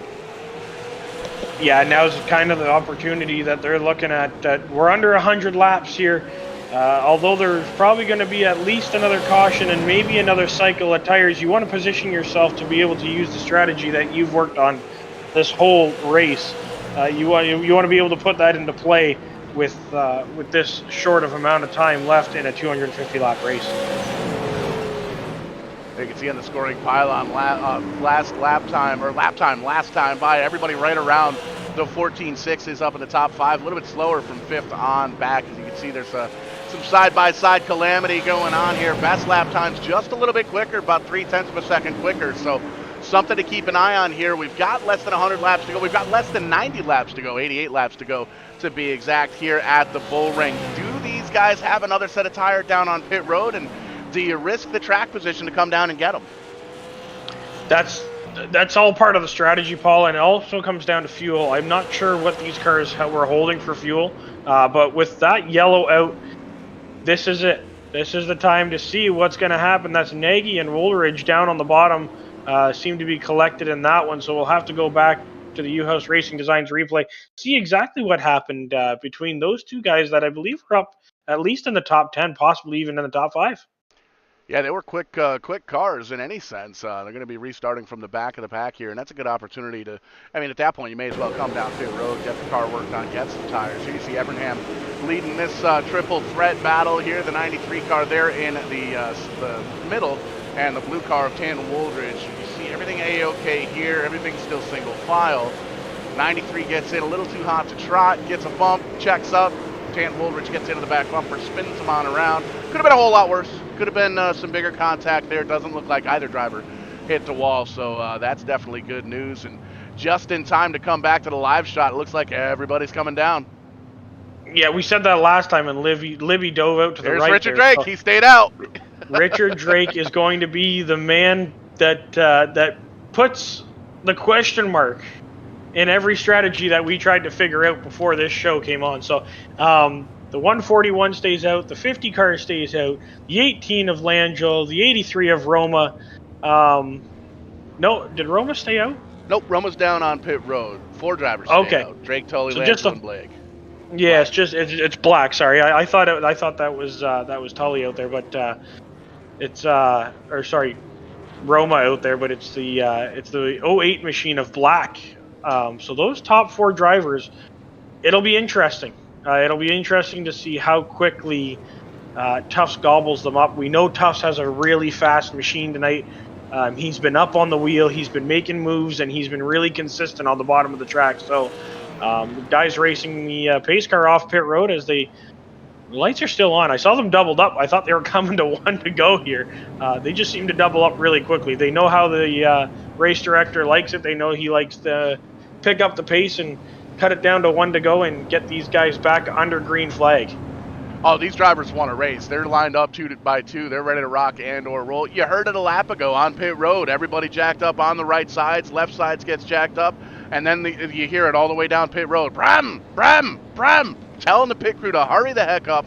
Drop this car so I can get back out there and win this dang thing. And I can't win it without those 4 fresh tires. But we'll see. We'll see. If anybody can win a race on 90-lap old tires, I would say it would probably be Rational Richard Drake in that 141 car. But we will see. Drake down on the bottom side, Tully up top. We are getting that restart on lap 169. Nice. Great restart by the 141. Tully was not far off of him. We heard the throttles fire almost at the exact same time. So great timing by both of those drivers. You mentioned it, Paul.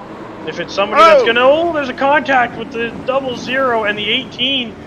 Everybody seems to be able to get around the 18 who was right in the middle of the corner. That's good news for him. Again, we said it all night. It could have been a lot worse. But that is going to send the 00 and the 18 to the rear of the field. I mean, the 00 wasn't fully there. He should have given a little bit more room. That comes down to late race time to go kind of scenario, and I'm going to assume that the 00 is going to get the message over the one-way receiver, and he's going to be told, it's time for you to head to the back, sir. There's a 93 car at Nagy up in the outside wall. I'm not sure what's going on there. Still parked on the outside. Still there. Is this the time that you say, you can't park there? Yeah, you can't park there. He's still in there. He's having forth. Yeah, he had a transmission issue there. He tried exactly to. I heard him on the throttle. Yeah. Huh. I heard him on the throttle and it wasn't going. So, some more electrical issues as the 50. Yeah, speaking of electrical issues, the Tulco Electric number 50 car's down on pit road from the lead. He's probably going to help the 93. So he's jumping out of the car. He's going to try and help the 93 with some electrical issues, and then he's going to jump back in the car and he's going to go finish the race. You see, that's what it is, too. You can see Langell's doing the same thing in the 8. He's running up with the electrical tape. They're going to tape the wires down. Oh, Tully's got to go. Tully's out. The 50 car back out on track. We'll see if they can get it sorted out. It looks like the 93 car's on its own. What would have been great is if the 93 pulled out right behind. Oh, that would have been fantastic. 1 to go up front, lights out on the iRacing pace car. We're going to get this thing some green flag racing here. 75, 76 laps to go in this one. Drake down on the bottom side. Everingham up on the top. Couple of drivers that have been up and down through the field throughout the night. Black there in 3rd. Great recovery for him. Another great recovery for the 12 car as well. Collison up in the top 4. Negus in 5th. Green flag flies once again here on lap 174. That restart again by Everingham. I'm not sure if they're going to really like that, but he rolls the top side almost a car length ahead and then tries to catch it as he's going to try the crossover on Drake. Give him a little bump. Drake holds the wheel strong. Very well done by both those drivers to not cause a wreck. And they're into it again. Holy moly. Oh, big junk. We're stacking them up. Yeah, that's Oh, that was. that's the worst one we've seen all night. That's really unfortunate for Drake. Everingham all over the back bumper of the 141 for almost a full lap there. Certainly going to be something that the race directors and officials are going to have to take a look at. Yeah, that was a bit on the aggressive side up towards the front. We'll take a look at it. We're gonna back it up in real time and let the folks see what's going on there. That's a good shot of the patio lanterns in the background. But we'll give you a shot. There's the Laker News car. There's the first bump, number 1. Gets it all regathered, crosses the start-finish line, gets into turn number 1. Here's the second bump. Gets up, and that's more of a shove down on the bottom side. Richard Drake just kind of, I don't know if he was just kind of trying to turn right a little bit more, and unfortunate circumstances finds him upside down, rolls back, lands it on all 4, so that's good news there. We got to take one more look at it from the onboard of the 150 or the 141 car rather, as you can see just hard on the wheel, trying to get that thing pointed in the right side. We'll keep you updated. Negus and Tan Woolridge going to come down pit road from the top 5. There you see just. Yeah, when he spun to the left, he was already turned to the right, trying to get that thing taken care of. There's that ground to sky sparks. There's the 50 car, some more sparks. That's not a good spot to be in the 141 car.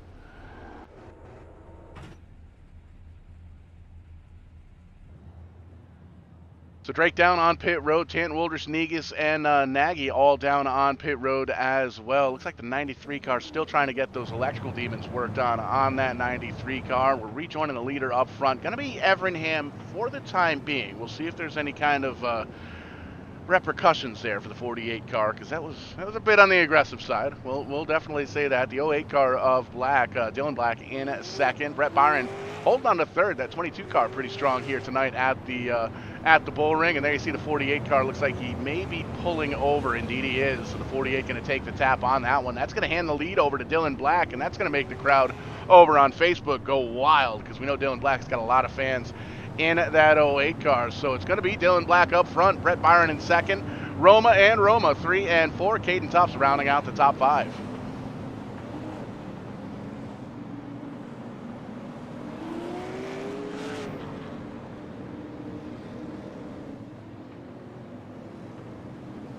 One to go up front, lined up 2 by 2. We'll see if Ashton's wireless headphones came unplugged again. But pace car going to go down on the left-hand side of pit road. There you see it, Black down on the bottom side, Byron up top, Roma there in the second row. Green flag flying once again. 59 laps to go here at the bull ring, and that's a good restart for the 08 car. Brett Byron sliding on up though in the 22. He's going to lose a whole bunch of track position as everybody comes thundering on down in the bottom side. Roma gets by, Tufts gets by. Here comes Langell in the 18 car. He's going to try and get by as well. Yeah, that was a tough position for Byron to be in. When you slide up like that, you know you're just a sitting duck on the top side. But to make mention, the 00 back up into the top 3 and working patiently on the second place car of Roma. You can see moving his line up just a little bit, trying to see if he can get a little bit of air share on the front of that super late model to see if he can find some grip, find something to try and get around the 38 car, try and get up to the back bumper of the 08. There you see him coming off the corners all the way down on the apron, going to dip below the white line, get up there and give a little bit of a shove ski to the 38 car, move him on over. Caution flag going to fly, but Tufts going to hold on to the spot. Yeah, that was a great pass. It was a little aggressive, but this late in the race, you kind of see it, the 12 and the... That was... Oh, there it is. I thought it may have been for your first contact there and that they jumped the gun there, but I think Messer was just trying to collect it, getting into that corner, not realizing that could have been some net code there, because it looked like there was still some space between the 1 and the 50 from that angle there. Possibly the good old internet problems of net code. Yeah, there's that yellow there. Oh yeah, you could have landed a sailboat in there. There's so much room. Yeah, a little bit of the net code. I hate using the term. That was Negus getting involved, unfortunately, with the 55 car. It'll be a little bit of a tap. Looks like he saves it after that, so that's good news there for the 55 camp. But we re-rack, restack, and it gives us an opportunity to catch our breath, take a deep breath, and take a look at that scoring pylon. Dylan Black up front. He's gained 3 spots from where he qualified. Caden Tuff's the biggest mover of the night. There you see that 00 running in second, qualified 14th on the evening. Travis Roma currently in third. Josh Langell and Chris Roma, the top 5 as they run. Yeah, and right behind them, Brett Byron, Justin Collison, who we know has a really quick ride. Tanton Woolridge, who was also up at the front of the pack in the strategy game earlier on. So a field full of fast cars still out there with math. I'm gonna say 60 laps 61 laps to go. We'll get the restart probably 2 to 3. Carry the 1, or no, subtract the 1, because there's the start-finish line. We should probably get one of those, like, little, what is it, a stopwatch, I guess? I mean, what I need to do is I need to write 250 down, and every time they cross it, I need to, and then I can have so many laps to go, and I'll be able to do the math a lot faster. I was going to say we could get a big whiteboard, but I think if we got one of those light bright things, that'd be way cooler. It would be cooler, but imagine having to change the lights that fast. We'll have to hire somebody. They're doing 14-second laps here. Imagine how fast you have to change them. Once every 14 seconds or so, I would imagine. For probably about 250 laps. Yeah, that's how long the race is, sure. Yeah. Carry the 1. Yeah. Or no, there's no 1 there. No, this is why they usually only have us do 150, because we run out of things and we start getting crazy ideas. Well, that's the thing. We're getting a little bit hungry here, thinking about potentially ordering some Grubhub to the old production trailer here. We got 60 laps to go. Pace car's down on pit road. These guys are lined up 2 by 2, going to take the restart here with 59 laps to go. And there you see the flashbulbs are going crazy. Packed house here at the virtual bull ring out here in Las Vegas in the desert. And we are bringing the heat for sure. Still side by side up front. And they get a little bit of an accordion effect. We don't scrunch them all back up. Dylan Black still holding on to the bottom side. Caden Tuff's up top. Travis Roma, Chris Roma there in the top 4. Josh Landell has a great spot, great seat there in that 5th position. These guys are side by side. Big slide for Tuffs in that 00 though.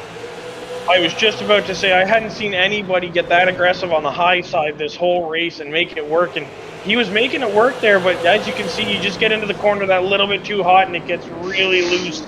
And like we've seen all night, that top side just becomes a freight train on the bottom. So he's going to try and find an opening, hopefully in front of the 18 here. If he can get off the corner nice and clean, the 18 will shut the door. He's going to fall to the grips of the 18, the 12, and possibly even Woolridge right behind them. Yeah, it's a tough spot to be in that middle to high groove. It works for about a lap and a half, but at that point you got to get down to the bottom side of the track. And as we get closer and closer to the end of this race, the give and take is going to shift in a big way. There's going to be a lot less give and a whole lot more take, and that's exactly what we're seeing right now. Caden Tuffs all the way back to the 6th spot, but side by side was enough for Tanton Woolridge to close up the gap. Here comes Brett Byron now in the 22 car. He's going to try and get by as well. That door's still open down on the bottom side. Here comes, that's going to be Devin Laffin in the 8 car, going to try and move into that spot as well. So Tuffs in a tough spot in that 00 car. Tanton Woolridge up to the outside wall just a little bit, going to drift down to the bottom side. That little bit of a tap of the wall, though, made him drop back that little bit, and actually I think might have helped him.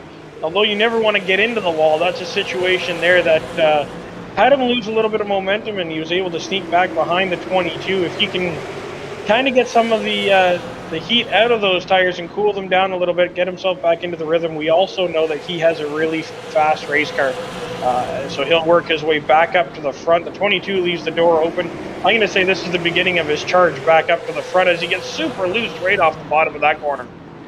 Up and down throughout the field here all night long for the 00 car. Going to get that spot back, though. 7 spots gained overall. Back into the 7th spot, and he's going to try and catch back up to that 56 car. Tanton Woolridge has a little bit of a cushion all the way around him, but how about this battle for 3rd, 4th, 5th? I think 2nd place is kind of in touch as well. They get it sorted out for the time being, but these guys aren't done. Collison very quick in that number 12 car. Travis Roma in the mix as well. We've seen Josh Langell all over the place here throughout the field in the 18 car. He's pretty quick. Chris Roma, Dylan Black, no slouches either. This is going to be a dogfight for these final 48 laps.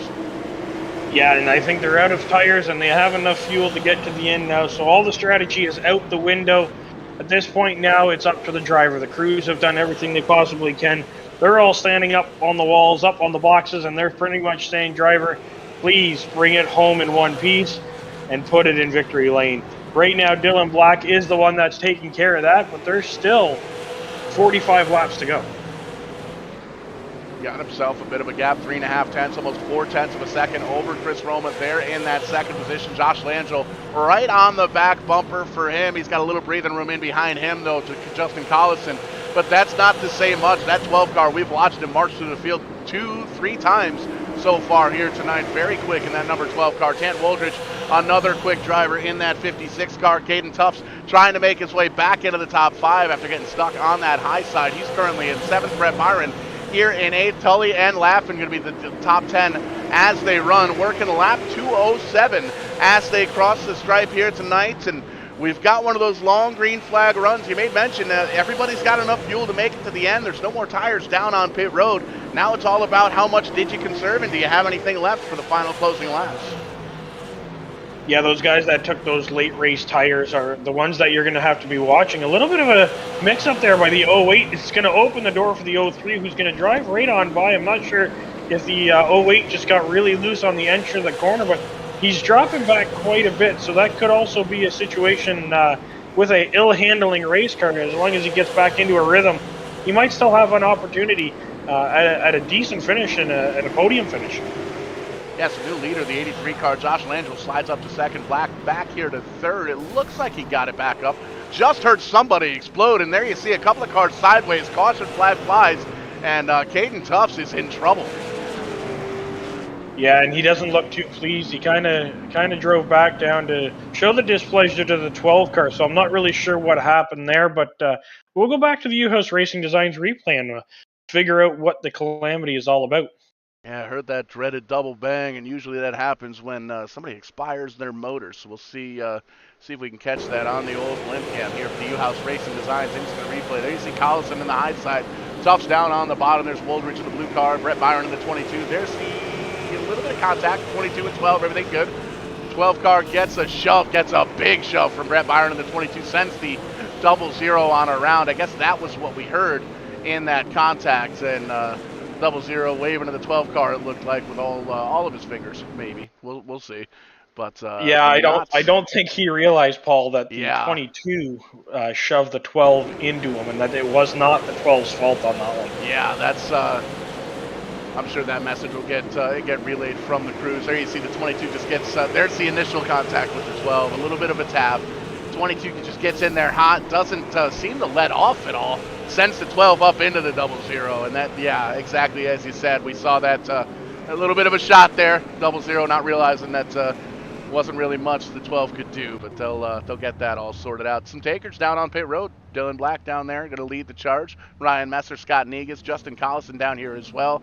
Tufts Laffin getting some service here as well, but the top 5 all stayed out. Chris Roma, Josh Langell, Travis Roma, and Tant Woldridge. Check that. The top 4 stayed out. Everybody else coming down pit road, and 35 laps to go, 36 laps to go. We'll probably get that restart with in 2 or 3 laps here. This is going to be big. There's again lots of different tire strategies out there. And I can see now that the door has opened, and somebody let the race director in, Tim Terry. Hi, Ashton. How are you? Our rule is 3 cautions. The 22 has exercised all 3 cautions of the evening. 22 car has been parked for the evening. Well, there you go, Paul. So we watched the replay. We both came to the same conclusion, and we obviously came to the same conclusion as our officials over in the race control part of the truck. 22 on the trailer or in the trailer. I'm not sure. Some guys have open trailers. Most of these guys probably haven't closed. Why would the tech shed be an open trailer? Well, he's not in the tech shed. Oh, that's true, huh? In any sense, he's parked for the night, which means he's in the trailer. That's true too. Green flag flies. Chris Roma's gone. He wants to get on that trailer, get on home with his trophy. He's got about 3-4 car lengths over Travis Roma down the bottom side. Langell up on the high side, trying to make that high side work. And you and I have said it a couple of times here, Ashton. If you can make it work in a lap or 2, you're golden. But if you get stuck up there, boy, you got to get down to the bottom side. He's trying. Oh, sideways for Tully. Tully did a great job. Hats off to Tully. NASCAR a few years back did like the best hands award of the best hands of the race or something like that. Right there, Tully, hard on the binders. Had to save it as Langell kind of made the hole. He came down right in front of Tully, who was already on that bottom lane. Great job by Tully making that save, and we'll make mention again, the 00's on that charge even after that yellow flag. He's making up some positions, back up past the 12, and he's working on the 1 of Messer. A little bit of contact again, a wiggle behind them. So, guys, there's no more give. Everything's take at this point in the race. Absolutely. Ryan Messer taking that spot back in the top 5. He's going to try and take 4th away from Tan Woldridge. Does so in a big way. Gets down and around. Power move by the 1 car of Ryan Messer, the closer here on VidaneTV. Sets its sights now on that black and red number 18 of Josh Langell. And he's got some major closing distance. You got to figure Ryan Messer just came down pit road more than likely. There you see it. Just came down pit road. So at the very least has 2 right side tires that are fresher than everybody else, and that might be detrimental to this top 3. Yeah, we know how fast he is, and we know how quick he can make work of slower traffic. So certainly one of those guys to watch in this last 25 laps as the yellow flag comes out again for 13th caution of the night. Yeah, we'll pop up to House Racing Designs instant replay. Saw a handful of cars it looked like involved in this one, and there you see it. Whoa, there's a couple of shots in the shorts it looked like. We'll back that up and take a little look-see at it. Craig Tully around, Negus getting involved in this one. There's Everingham in the 48 car, not having the night that he wanted to have here. We'll back it up. We'll take a look at it from the blimp. And 48 gets in there pretty hot. Everything looks good there, though. Plenty of room. The Negus gets into the back of Drake, shoots him into the 48, who shoots him up into the 50. And there you see, getting a little piece of the action is the 8 car of Laughing. They get it all sorted out. Could have been a whole lot worse, but could have also been green, too. So, tough break for some of those guys. Gonna have to restart back outside the top 10. Yeah, this plays right into Messer's hand, though. We were just talking about the momentum that he had, and this restacks the field. It's going to put them 2 wide, so it's going to only put him in the 2nd row, right beside that leader, or right behind that leader in the 2nd place car. So if he can make good work on the outside and maybe get down, he could put himself in 3rd and then be able to catch Roma squared up front. 25 laps to go. Craig Tully going to come down, get some service on that machine, as is Tan Woldridge. You can see the right side's up on the 56. Right side's going to go up here on the 50 car as well. They saw just how quick Ryan Messer was in that number 1 car with fresh tires. We know that car's fast even on old tires. So Ryan Messer in the proverbial catbird seat right now. Going to restart on the outside of row number 2 with much fresher tires than everybody up in front. And you made mention, Roma squared up front, Josh Langell in 3rd, Caden Tufts, Justin Collison, the top 5 as they run. And it looks like Ryan Messer may have disconnected from the race. Oh wait, maybe not. Some connection issues for the 1 car. I debated the Roma squared or the Roma double-double. Well, it's technically Roma plus Roma, so that wouldn't be Roma squared, because that would be Roma times Roma. But if you do double-double, I mean, there's 2 of them, so I guess that would work. Yeah, but squared is 2, isn't? I don't know. Well, squared is when you multiply it by itself. So it would have to be a double-double, because if you put 2 together, it's a double. But it's Roma times Roma equals Roma. I don't see. Now we're getting into the kind of the math that has letters and stuff, and I was never good at that. Either way, we're coming to green, Paul. Pace car down on pit road. Roma down on the bottom. Roma up on the top side. Green flag flies, and the Chris machine going to take off. The 83 going to get the whole shot. Travis going to tuck into the tire tracks. They're side by side for 3rd for right now. Langell has it down on the bottom side, but Ryan Messer coming on the high side. If anybody's going to be able to make it work up on that high side, it'll be Messer with 4 fresh tires.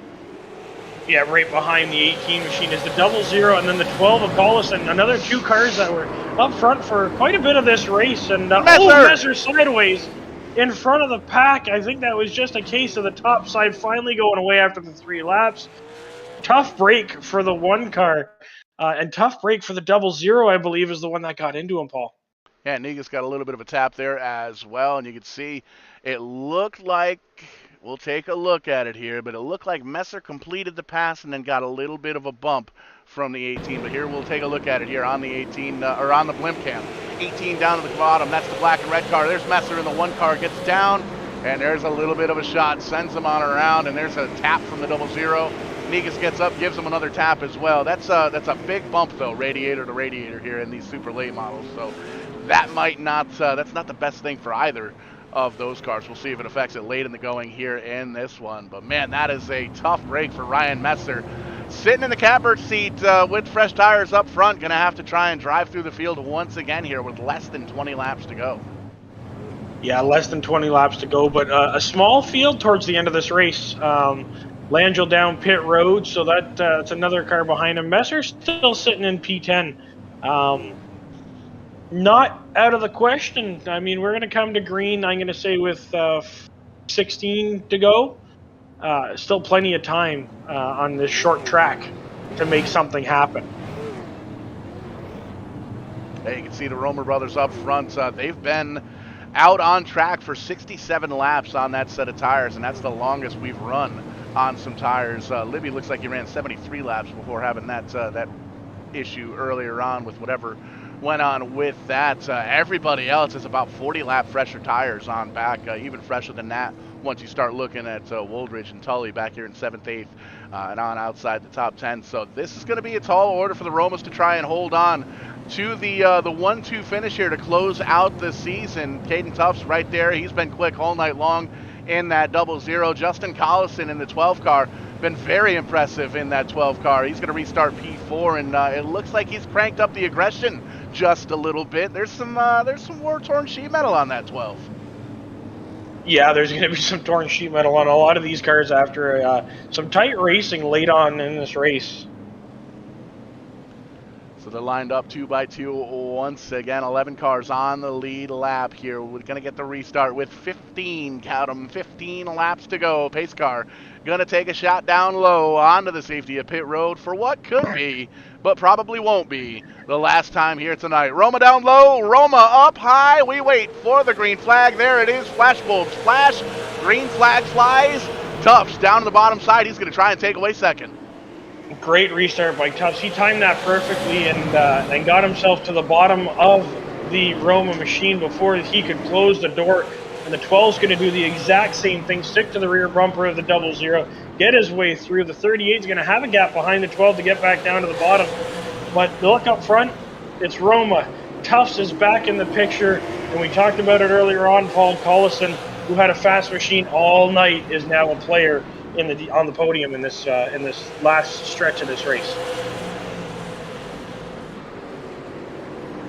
Remember, Roma brothers both on older tires by about 40 laps. Caden Tuff's on a little bit fresher tires. So is the 12 car of Collison. All over the back bumper. Tuffs is on the 83. He's going to get up there. Will we see him use that Krone Horse? He's going to get right up close to that back bumper. Nothing quite just yet. We've seen that bump and run a couple of times here tonight. Will we see it again coming to the stripe? 10 laps to go here at the Bull Ring. 10 laps to go here in the Tulco Electric Super Late Model Series here as well. Been a hell of a season, hell of a race here tonight, and it is not done. No, there's still 10 to go, and Collison's kind of in the catbird seat, in my opinion. Watching these two guys kind of go at it.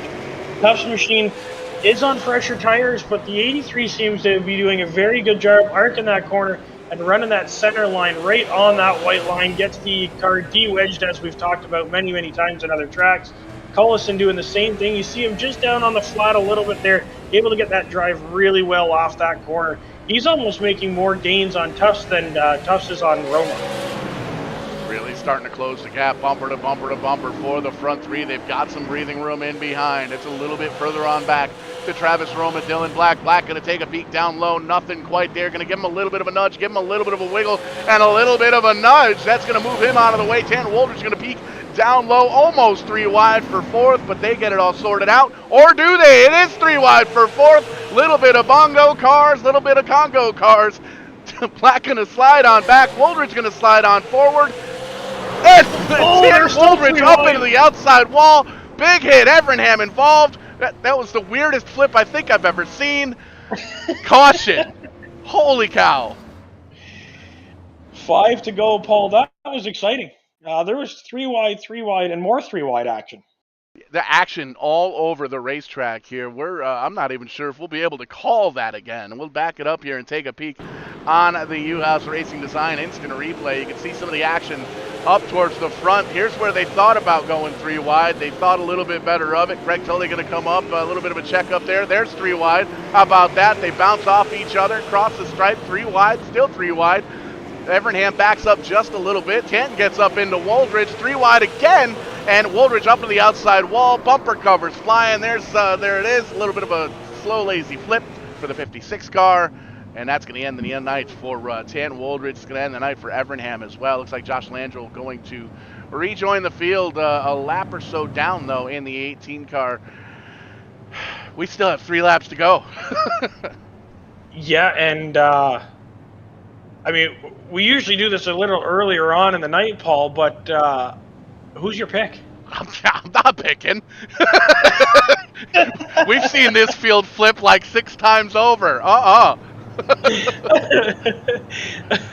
mean, it's been a wild night. 250 laps is a lot of laps, and we've seen different leaders all night long. Tufts is on the front row now. I'm going to assume that Roma ended up pitting,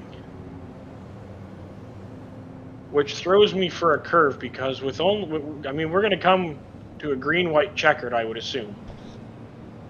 Yeah, I mean, there was 83 laps on those tires, and it looks like Travis Roma came down. Chris Roma stayed out. He's going to restart third. You can see the graphic up on your screen now. There's Caden Tufts giving the engine a little bit of a rev to let everybody know that he's ready to rock and roll for this green-white checkered attempt. And I'll show the tire graphic, but I don't know, with 2 laps, I don't know if tires mean anything here at this point, especially with who we've got in the top 5. Heck, who we've got in the top 10 at this one. It's anybody's race. Absolutely. I'm still looking back in the 6th position, and Messer, who had a little bit of a bad run there in the last couple of cautions, he still has an opportunity on a green-white checkered. If things get a little scrambled up front in front of him and he picks the right line, he could end up front as the pace car makes his way down pit road. Paul, we're coming to green for hopefully the last time. We'll find out together. Tufts down to the bottom side. Collison up top. Tufts spins the tires, but still able to pull away on that start. Collison stuck on the high side. The 83 car of Roma going to dip down and take away that 2nd position. Collison going to slide on backwards. Yeah, that tire spin, I think, was on both cars on the front, and the double zeros tires were able to grab a little bit more grip as they're still 2 wide for 3rd behind them. But Tufts has pulled away with a multiple car lead. He's going to come out of 3 and 4. He's going to take the checker flag and win the TCM All-Star race. How about that? Somebody just sent it out of the racetrack there. Holy cow, there's Collison. He's upside down. Tully's going to get himself a podium finish. Chris Roma, Caden Tufts coming home with the victory. What a show. Tufts going to burn him down there on the front straightaway right there in the victory lane. And we're going to take a quick peek here at the unofficial results. And we're going to talk to the top 3 drivers once they get themselves lined up here on the front straightaway. But man, what a hell of a show. Yeah, it was fantastic. The amount of lead changes, the amount of different drivers that we saw making charges to the front on different strategies. Great race all the way around. A couple, I would say a little bit of a caution-filled race than we're used to seeing, but we're also not used to running 250 laps. So that's maybe where we're seeing the extra cautions today.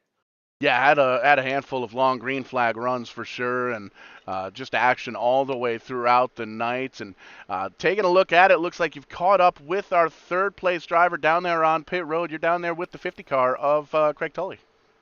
Absolutely, I'm down here with the driver of the 50 car, Craig Tully. What a race, a long race, 250 laps, not something we're used to doing too often. You're out of the car now, and how did that feel?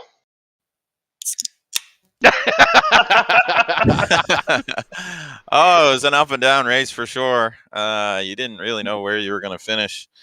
A lot of pit strategy, which I'm usually not the best at, but I thought we were going to go all the way to the green or the checkers near the end, and I was caught out there with no tires.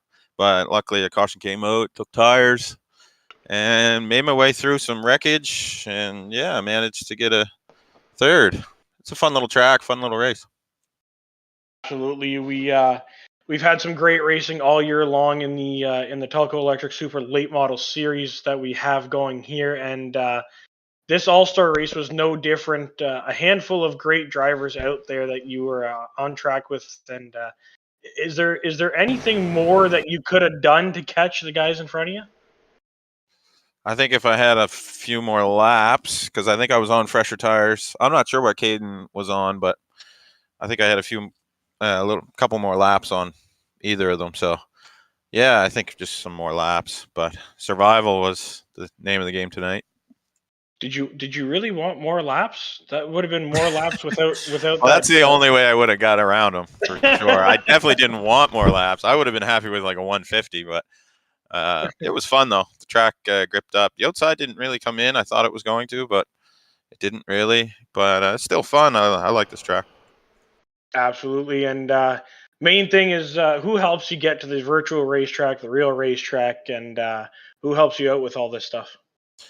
Yeah, the RBR guys. We were all on Discord. Chris with the second place. He had a really good run. He led most of the race. Travis had a really good run. He got kind of caught up in a few things, and same with Scott. But it's always fun coming out and shooting the poop. And you guys for putting on the broadcast. Paul at Vidane. You guys do a great job. We always enjoy watching it afterwards. Tim for organizing this and dealing with all the behind the scenes stuff, which is a pain. And Tulco Electric, which is actually my company. So yeah, we'll see you guys next year, I guess. Absolutely, and nice to see you on the podium. We haven't had much of a chance to talk this year, but it's nice to see you out there. Nice to see you out on the track, and we'll absolutely see you next year, and we'll see you at the track sooner or later. Yeah, absolutely. We might see you at the Icebreaker up at Moncton there. Oh no, we can't miss that. That's going to be a good time. I think we all know what that leads to. All right, all right. Congratulations again, great run today. And Paul, I think you caught up with another one of our podium drivers. I think you're over there with Chris Roma.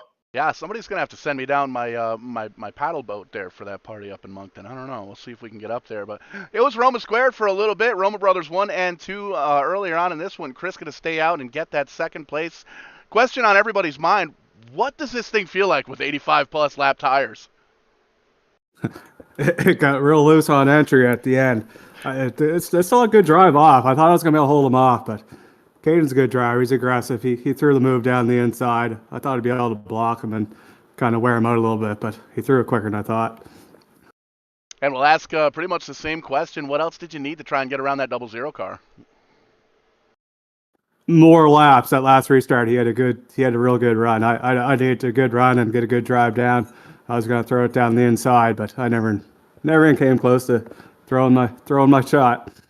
I'm starting to hear that we might have to talk to Tim about a 275 next year because the drivers want more laps. We should give them more laps. But hell of a finish here tonight, kind of capping off the TCM Winters Series. Who gets you to and from the virtual track? Who's out there watching the 83 car? That's just all the boys in Discord, like Tully said. It's great to have one of the teammates on the podium. I think that's first time there's been two of us sitting here on the podium, so that's pretty cool. Tully's really coming around, and he's getting strong, putting down good laps, good consistency, and we got to thank him for sponsoring it, and you guys for broadcasting, and Tim for putting it all together and putting up the crap.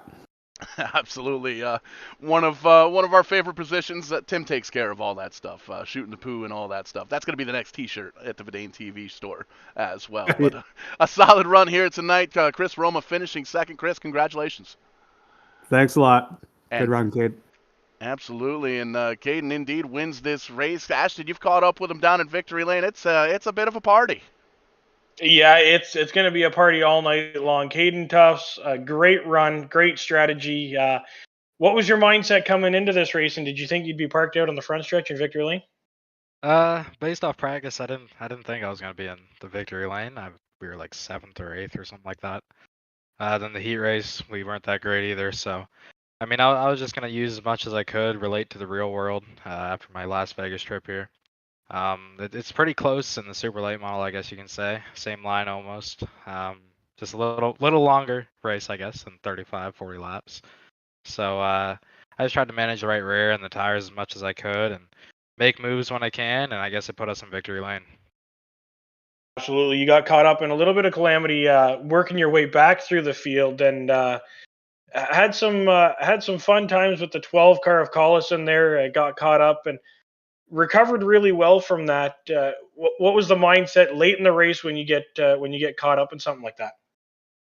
Just try to stay calm and do the most you can. I mean, I didn't think I was gonna come in and win it after I got wrecked there. I'm not too sure what happened there, so I'll have to go take a look at what happened there. But I mean, we just kind of stayed calm and waited for our shot to move, and I guess it put us in victory lane here. So it was definitely a battle with Chris trying to get around him. I just made the move at the right time.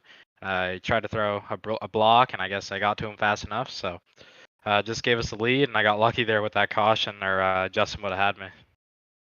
Absolutely, and the most important thing, the sponsors that help you get to the real world, help you get to this virtual racing sim fun Friday or Thursday night racing. Who helps you get to this stuff? I'd first off like to thank Tulco Electric for sponsoring the race, Tim for putting it on, Vidane for putting the live stream on for everyone to watch, and then all my sponsors, Kimberly Beverage Room, Brad Walker Mortgages, LBT Pallets, Gazro Transfer, McLean Motorsports, everyone that helps out. I couldn't thank enough. Congratulations again, and hopefully see you in victory lane again next year and into the races that are to come in the real world. Thank you. Paul, another great TCM season wrapping up after a great All-Star race. Yeah, putting a feather in the cap on the TCM Winter iRacing Series. Tim, you and I have kind of talked a little bit this week about penciling some ideas kicking around for next season, but going to take a little bit of a break and get ready for the real racing stuff that's going to kick off here shortly. Yeah, we've had ideas from nothing at all to doing another series to doing only 3 or 4. But guess what? We've got like 9 months to figure that out. Trailer Park Boys, we can born babies before then. Congratulations to Caden. I know there's a couple of people at the back that were a little upset, but that's usually how that goes with big time sim racing. Thank you to Craig Tully and Tulco Electric. Thank you to Wingnut and Ashton, and of course yourself for putting this on, and Paige for helping us out in the race control booth. And Jesse was here on Tuesday night, Dylan Langell, Mike James, whenever they show up. It's been fun. Looking forward to whatever we do, but I'm looking forward to a little bit of rest and relaxation and some racing, and doing all that with you down in Florida, and doing all the other fun stuff. So for those that are expecting payouts, they'll be out probably Monday or Tuesday for the championship stuff. We have a tie, by the way, in the Tulco Electric Super Late models. We do not have a tiebreaker procedure, so Josh Langell and Dylan Black are going to split that as co-champions. Brett Suggs is our overall champion and also won the Wingnut Productions late model stock, so congratulations to them on their season. I think we had 120-something drivers that competed, so that's it. We move on. Our next show comes up Tuesday with Tim's Corner Live. We have new Scotia Speed World Race Director Jonathan Bull, Cullen O'Connor, Noah Healy, and I think we've got another special guest on there too before we go to Florida. So we'll have that, and watch the RBR series on Monday night and have some fun with that. And I think that's it. We're playing putt-putt, by the way. So if anybody's out there still watching, wants to play putt-putt, come on the Discord. And Ashton Riki's actually good at something, so he'll show us how it's done. Indeed, he will. And that's going to wrap things up here for us on VidaneTV. We will catch you on the flip side. And when we do, we are going to be doing it live.